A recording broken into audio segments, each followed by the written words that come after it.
Even though this is our third pregnancy, it's our first gender surprise. I just know it's a boy. Then explain my weird pregnancy cravings. Boy or girl, we just want the baby to be healthy. We've spent months researching the best place to deliver our daughter. Son. So, the one thing we're not keeping a surprise? It's an Eastside baby. With maternity and NICU experts, breastfeeding support, and more. Celebrate your baby's birthday at Eastside Medical Center. Visit it'saneastsidebaby.com to learn more. Broadcasting live from the Subaru of Gwinnett studio inside the Sonesta Gwinnett Place Atlanta Hotel. It's time for Gwinnett Business Radio. Gwinnett Business Radio is cared for by Eastside Medical Center, providing quality care to Gwinnett County and the greater Atlanta area for over 38 years. Hello again, everybody, and welcome to Gwinnett Business Radio. Mike Salmon along Stephen Julian, who's a little technically challenged this morning. You clearly are not the IT department of Business Radio. Neither of us. I should have asked Trey how to do it. We've got some new gadgets here in the studio. There's a wonderful little stopwatch. Well, it's a big old I'll post watch it on the wall. Media. Yeah, it's awesome. And Mike said, all you got to do is press this. Nope, that's not what I got to do. So I had to restart it. Anybody, so Trey, I'm working with you next time. Anybody in IT that wants to come work at Business Radio X, give us a call, because we have no idea how to run any of this stuff. The phones are open. Way above our pay grade. Operators are standing by. Mike Salmon, Stephen Julian, and welcome to Gwinnett Business Radio from the Subaru of Gwinnett studio in the beautiful Sonesta Gwinnett Place Atlanta Hotel. And we've got two wonderful guests in the studio today. Carolyn Bledsoe is joining us from NAC Consultants, and also Yoshi Domoto, who is a friend of the program, back for we think his fourth time on the show, to talk about JapanFest and the Japan American Society of Georgia. Yeah, he's at his mic. Like, he's been on so much that's he's got his own seat and everything. Yeah, absolutely. Exactly. So that's coming up. We're excited to talk about JapanFest. But first, Carolyn Bledsoe. The company is called NAC Consultants. Carolyn, you're the president. Thank you for joining us this morning. Well, thank you for having me. I'm happy to be here. Tell us what you do. What's NAC Consultants? Certainly. NAC Consultants is a workforce development consulting organization, and I am the president, and basically what the company does is we provide solutions in workforce development. We work with public and private entities, local government, to help shape, form, and restructure employment and training programs so that these programs can have better outcomes. And so many programs are available through federal funding, and so many programs have different strategies and different outcomes, and unfortunately, many of them have different challenges. And so what NAC Consultants does is we come along and help them to understand what their challenges, what their problems are, and how they can improve their outcomes to have better outcomes, so to speak, for the people that are involved in those programs. So you talked about being a solution to these companies. What are some of the solutions that NAC Consultants has been able to deliver to some of your clients? Yeah, so basically what we do is we go in and we take a look at how their organization is structured. And so we look to see what problems they are having. Case in point, there are many programs who serve different population groups. And so in serving different population groups, there are challenges in and of themselves.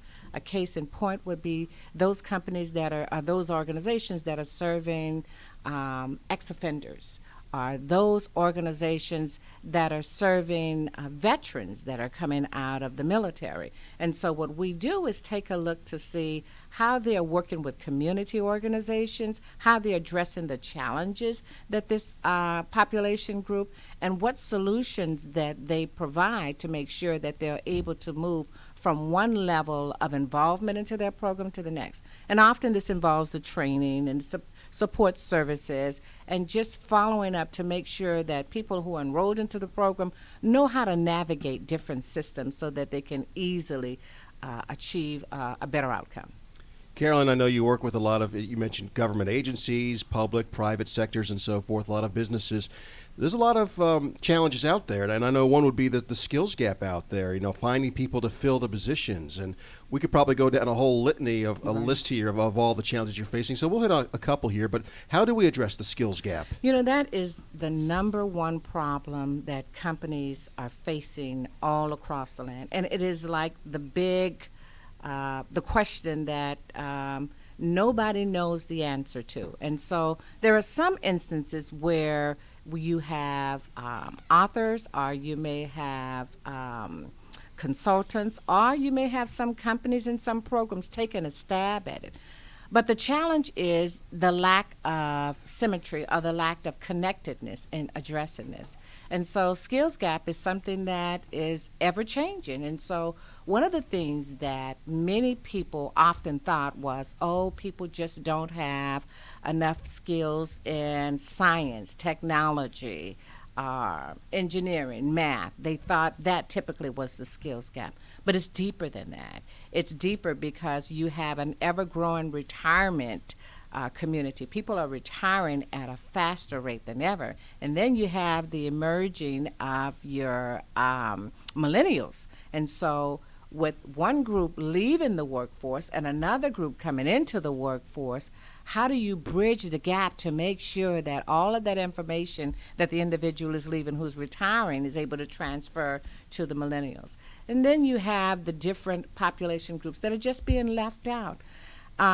Companies, I think, also are probably not planning ahead of time to prepare for the skills gap. So what I say is, let's all come to the table as workforce development professionals, as colleges and university, as a local government, as community-based organization, and let's talk about this. Let's talk about and put on the table some best practices that will not only help local government, but help employers, and in turn provide a funnel so that individuals who are skilled and ready to go can gain access to jobs. And let's look at population groups that have traditionally been left behind.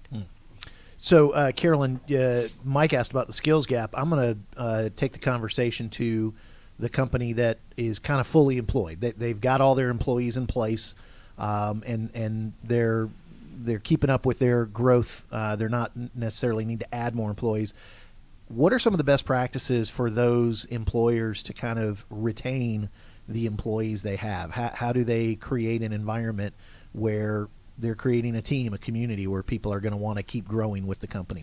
I think that's a very good question. I'm glad you asked that. I think for those companies, it is important to be open and ensure that employees that are working with those companies have access to at least talk and discuss challenges that they see. You know, we know that there are no perfect companies. I mean, ideally, we would love to have most companies in a situation where employers are relatively happy. But unfortunately, we live in this society where people are constantly moving. And so you will at some point in time have turnover. You will at some point in time experience growth. And for that company who seems to have a good grasp on their employers where things are okay, they will grow. And as they grow, they have to think and plan and strategize on what are they going to do to bring in the best talent.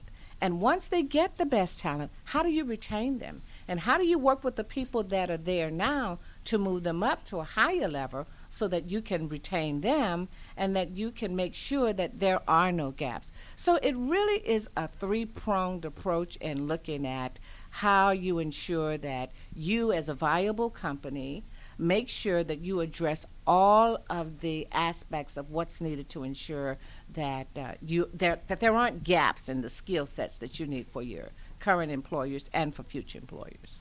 Our guest is Carolyn Bledsoe with NAC Consultants here on Gwinnett Business Radio. And Carolyn, you had me at hello.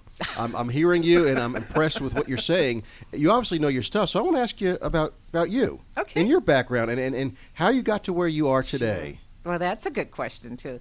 You know, I am originally a Southern Belle. I was born in Louisiana, and I migrated all across the nation, and I spent the most of my professional careers in Seattle, Washington. And so I've been in human resources, workforce development for over 25 years. And it was in Seattle that I took on the concept of workforce development. I had owned my own executive recruiting company where I was recruiting executives and working with the higher end. And as I began to do that, I got calls and questions from the community to say, why aren't you more involved with people who are in the community? Why aren't you working with local leaders? Why aren't you working with community-based organization? Well, long story short, I took that dive and ended up working with local government, managed a workforce development program, and just began to enjoy what I did, was successful, so much so that they lauded several workforce development programs on me. So I got my start in workforce development, so to speak, in Seattle, Washington. And I do this, I think, because as a young girl growing up down south, I saw the challenges of just graduating from college and trying to find a job. And so it's like, well, it's supposed to happen. I mean, I've got my degree in hand. I'm ready to go. What's the problem? Well, that didn't happen as easy. And so I wanted to know why. And so in my quest for wanting to know why, I headed straight for HR, straight for personnel, and then I found all the different intricacies that are involved in that. So intricacies and workforce development, I think those two, I mean, it's out of your story, and that is still an issue that is going on in the current workforce. And I don't know if you're going to be able to solve it completely, but you certainly are going to give it a try, right? I am. So when it comes to workforce development programs, why are those programs important, both for the employees and for the employers? What's the importance for everybody involved? Right. That's, again, very good questions. So I guess the best answer to that question is workforce development programs are extremely important because everybody just doesn't have the aptitude and the ability to move from one level of society to the next. So you have people who complete in high school, they may get a job, or they may find it hard to find a job. They may not know how to access the different trainings and the different skill sets, skill opportunities that are available. So people really want, there's an innate desire in everyone to improve themselves, number one. At some point in time, people will want to have a family. Everyone wants to be able to provide for their family. Well, employers on the same end, their bottom line is profitability. And so they want to make sure that they have people who can help them in making sure that their companies are run effectively and so that they can achieve the outcomes that they need. But I think most importantly in terms of why we need workforce development program is because of the human aspect of it. I will never forget a situation when I was in Seattle when I ran into this young woman, and people have problems, people have challenges, and she always told me, she said, I just need a hand up, I don't need a handout. And through all of the problems that she challenged, she just couldn't figure it out. And she couldn't figure it out because she needed help with Child Protective Services. She was involved with mental health counseling. She was involved with the welfare systems, and all of these systems were pulling on her. And so she wanted to go back to school. She wanted to get some training. She wanted a better life. And so she said, I need help.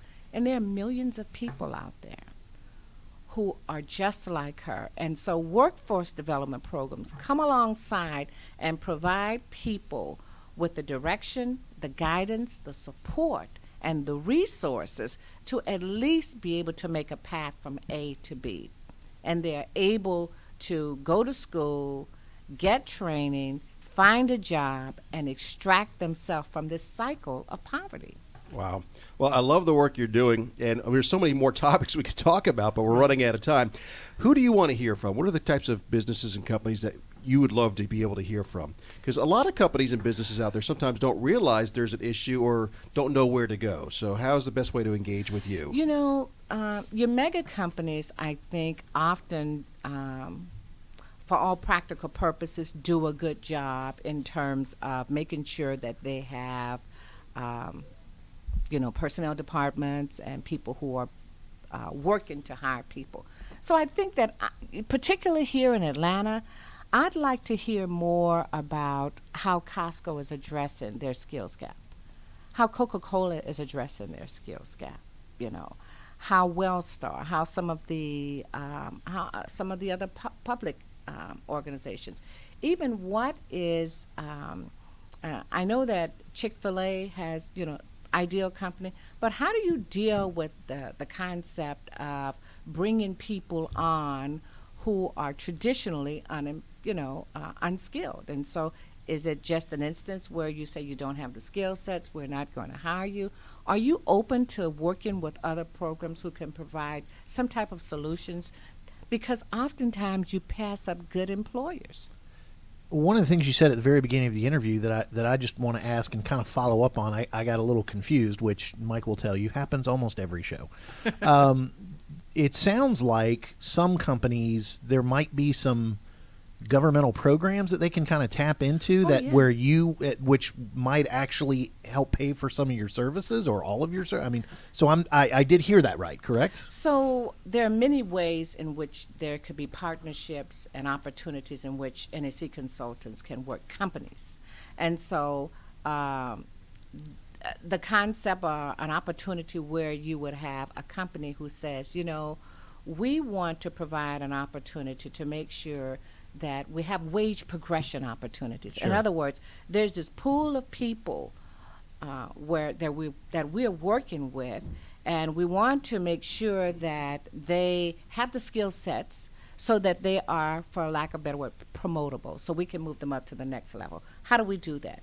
And so what NAC Consultants does is we come in and we take a look at their skill sets, and we come in and we take a look at how do we prepare them to have the necessary skills so that they can move on to another level. So does that mean apprenticeship? Does that mean some after-school training? Does that mean some customized? More than likely some customized training that are related to the company. And so we come in and we take a look at that, and we devise a plan that's workable and that's feasible for that company. So that's one way we do it. Another way that we do it is work with, I use this term a lot, don't throw the baby out with the bathwater. There are existing workforce development programs that are highly funded through the federal government. And so we take a look at those programs and see how can you come in and you can work with these companies and you devise the programs. And so what I do is come in and I shape it and I mold it and I plan it so that it works for the workforce development program, works for the employer, and it works for the employee. And in the end, they have a sequence of events where they're moving people on a regular basis from one level to the other, and that's how you increase your wage progression opportunities. Carolyn, for those that would like to have a conversation with you or find out more about NAC Consultants, what's the best way to do that? Certainly. My website is nacconsultantservices.com.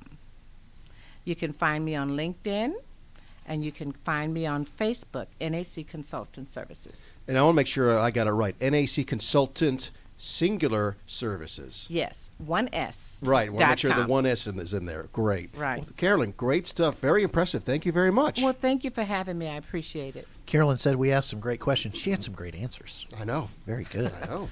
Thank you. Mike, you know Waffle House for great food, right?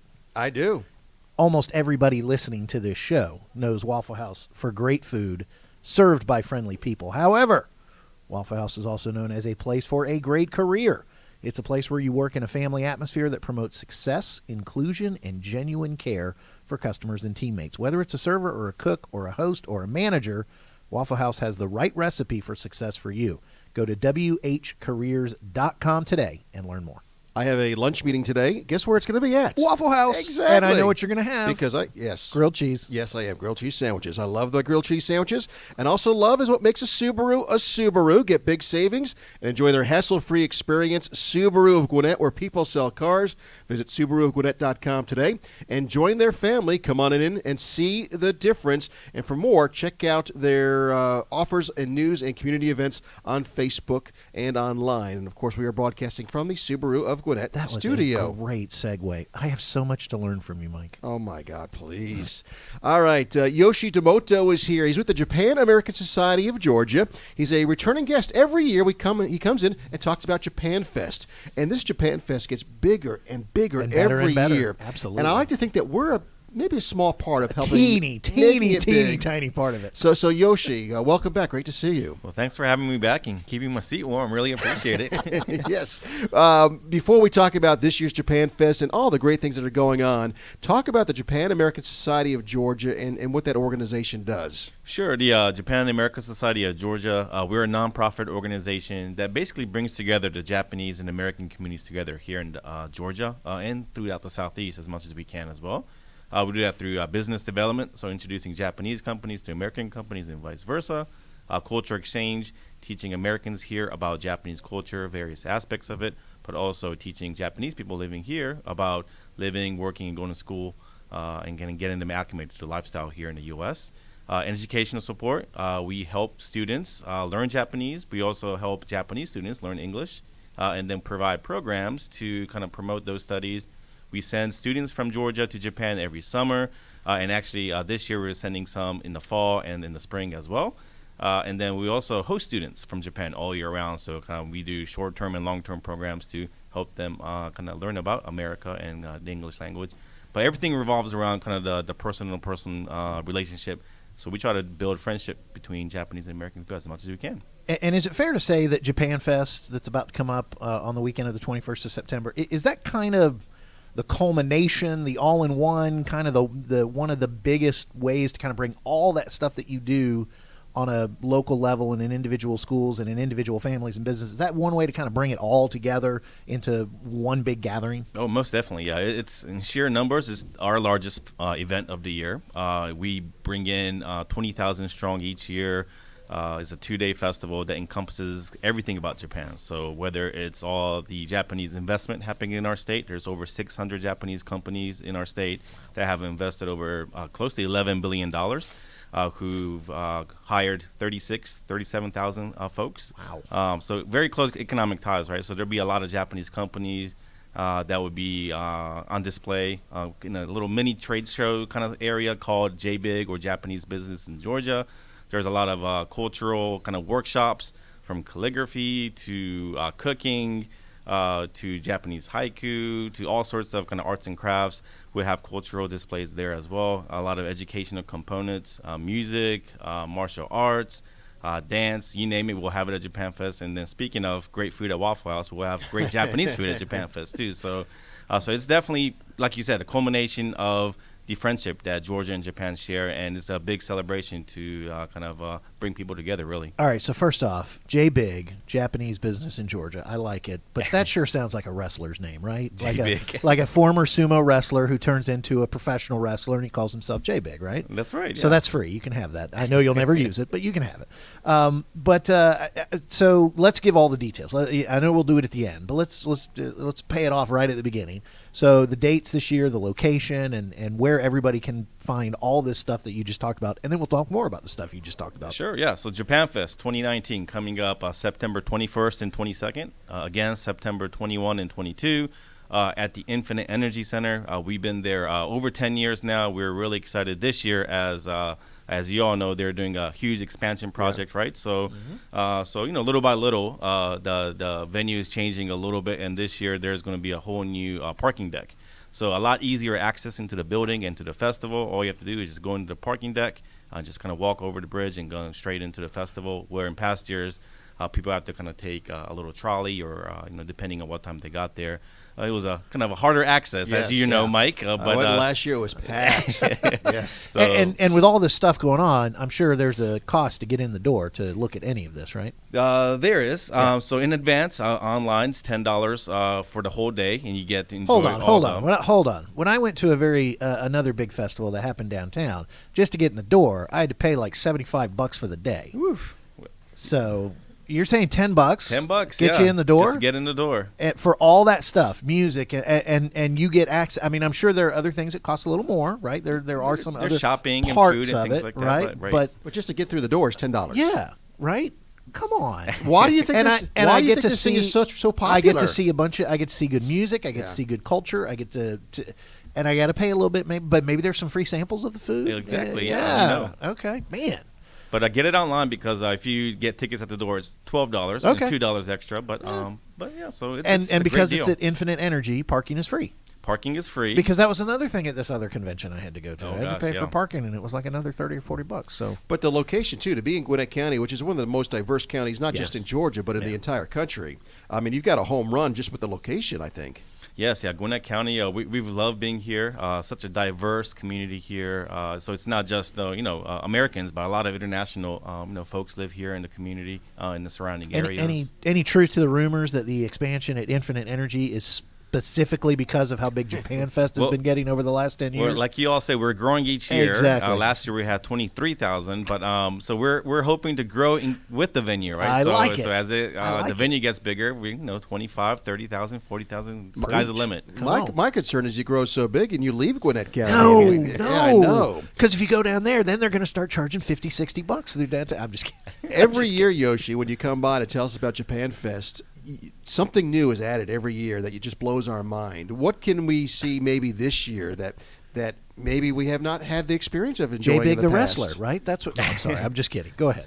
There's actually close ties between Japanese and American wrestling. Amen. Right? So, Shinsuke Nakamura. Yeah, Big, yeah. Yep. And actually, one year, the Butcher, who was a huge, he was a huge star. He's hitting in Japan. Yeah. And came was signing autographs and Stan whatnot. Hansen, whatever. Japan is the cradle, if not one of the main purveyors of professional wrestling. It's more realistic. It's honored over there. So anyway, yeah, we could go down that road. But let's get back to Japan. Can you tell he's a wrestling fan? I got us off the track. I apologize. My fault, Yoshi. I interrupted. What are some of the highlights this year? Things that you're really looking forward to that you can't miss. If you go, you can't miss this. So we have JapanFest every year. We've been doing it since 1986, so it's our 33rd year. But we can't be doing the same thing each year in and year out, right? So this year we have a new theme of Get Ready, Travel to Japan, Olympics 2020. So with the Tokyo Olympics coming up next year, we want to use this year a way to promote the Olympics, but also promote kind of traveling to Japan.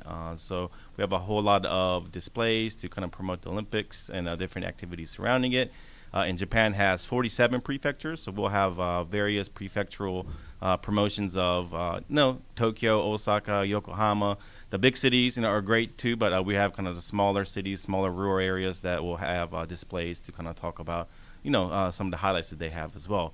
But we have always a great lineup of guest performers. This year, our highlight group is Minyo Station, which is a very traditional Japanese band with a flair of modern jazz. So they will have traditional Japanese instruments, including the shamisen, which is kind of like a Japanese banjo, that kind of encompassed with more kind of Western style American kind of jazz music. So that'll be a lot of fun. We will have a rakugo, a Japanese traditional storyteller. She comes and talks about kind of Japanese folklore, and with Halloween right around the corner, she'll talk about some ghost stories as well. We will have a samurai boot camp. So we'll have some samurai folks coming to train us about Bushido and the way of the samurai. And they also do a big performance with a nice little backdrop kind of talking about kind of the stories of samurai of the past. We have the Matsuriza Taiko drummers. They are huge in Disney's Epcot Center down in Orlando, but they're going to come up to JapanFest and we'll have 2 performances each day. And they're a raucous kind of performance about the oldest Japanese instrument, which is the taiko drum, right? And then a little bit newer this year is we'll have a fashion show. So we have a designer who just moved to Atlanta a little while ago from LA area with a huge passion on Japan. And she's going to be encompassing Japanese fashion with American fashion. And so the kimono style kind of fashion with kind of American latex too. So it's going to be very interesting. So there's a lot going on in JapanFest, to say the least. But this year we're going to try to make as many things as interactive as possible too. So all the different performances, workshops, we'll ask volunteers to come up on stage and they can try to do the samurai, or they can try to drum with the taiko drummers, or they can try to do calligraphy with our calligraphers. So we it's great to kind of see and kind of experience Japanese culture, but to actually take part in it, I think goes a lot more. So Mike, he was pointing at you when he talked about people from the audience coming up to do the samurai and the drum. So I think there might be a. They better have some insurance coverage. If they give me a sword. So this is September 21st and 22nd. What are the times? Is kind of morning to evening, all day type thing? It's basically going to be all day. Yeah. So Saturday, September 21st, it'll be 10 a.m. to 6 p.m. Okay. And then Sunday, the 22nd of September, will be 10 a.m. to 5 p.m. And for those people who've been to Infinite Energy, this is not just is this basically taking over the entire facility? So the convention hall part, everywhere, anywhere you go in Infinite, there's not the arena, right? So the convention center it's part. more the Not the arena, but everything else on campus Yeah. will be not taking over, but we'll have a flair of Japan all over. So from the forum, the convention center, the theater, the Hudgens, the art center. So we'll have a little bit of everything in all parts of the campus. And the performances will be in the bigger part of the convention hall, and then there's all kinds of breakout sessions. I mean, you can spend 10 to 6 and you still may not see everything. Yes, yeah. So a lot of our guests come actually both days. Yeah. So in case they don't get to see something the one day, they'll come back for the second day. All right, let's go back to the ticket then. The $10. Does that get you in both days? That's for one day. Well, but okay, we do that's have one a day. special My 2-day gosh, ticket. Steven, Yeah. Hold on. Let him do the special. See, I set him up. So there's a 2-day special. It's $1 off. So for $9 a day, so $18 gets you in for both days. So if you do want to come for both days, There you go. save a little bit of money. And then for students, actually, for K-12 students, we do offer free tickets through your school. Your teacher or your principal or your administrator needs to apply. But we do offer up to 50 free tickets for each school, K-12. So if you have kids or know of anyone that might be interested in coming for free, then definitely apply through your school. If I hadn't asked that controversial question, we would not have found out that some schools can get free tickets. What I always love is just the educational part about learning so much about Japan and the culture and everything.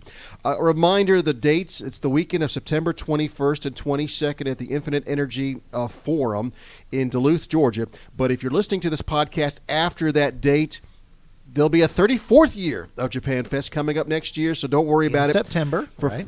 For folks that would like to find out more information about JapanFest, whether it's this year's event or they missed this year's, want to know about next year's, or the Japan American Society of Georgia, is there a website dedicated just to JapanFest? Yes. So for JapanFest, we make it easy. It's japanfest.org. It's live all year round. So hopefully you can come out this year. But even if you missed this year, we'll have it again next year in September. And then even if you missed this year or even next year, if you're interested in Japan or just international exchange, we have, smaller events all throughout the year, from business workshops, seminars, company tours, cultural activities, student exchange programs, family outings, and things like that. Even sports outings, going to Braves games or Falcons games. So we do that all year round. So if you're interested in just kind of getting to know people, come out to the Japan American Society website, which is jasgeorgia.org. Great. Yoshi, great to see you. Thank you for coming by again. Thank you so much. Congratulations on the success of JapanFest and the growth, and we are looking forward to a great one again this year. Look forward to seeing you all there. Yoshi Domoto with the Japan American Society of Georgia and JapanFest here on Gwinnett Business Radio. Mike, just want to remind everybody that Eastside Medical Center has been a community healthcare leader for over 39 years. Quality care close to home. Nationally recognized for patient safety, Eastside focuses on delivering quality care with exceptional outcomes by using the most advanced technology and experienced physicians. For more information on Eastside's system of care, visit eastsidemedical.com. That's right. Gwinnett Business Radio is cared for by Eastside Medical Center. Big thank you to our guest once again, Yoshi Domoto with JapanFest and Carolyn Bledsoe with NAC Consultants. Our thanks to our producer, Trey, for putting us on the air. And, Stephen, any final parting words? Oh, I have many, but we need to get out of here. You don't want to talk about any more wrestling or anything? Well, of course, but, Carolyn was talking about, as NAC Consultants, creating a good workforce, and she said there was no perfect company. This is a perfect company, so I don't want to ruin it by saying anything that'll make you fire me. You're going to make me cry. Oh. For Stephen, I'm Mike. We'll see you next time here on Gwinnett Business Radio.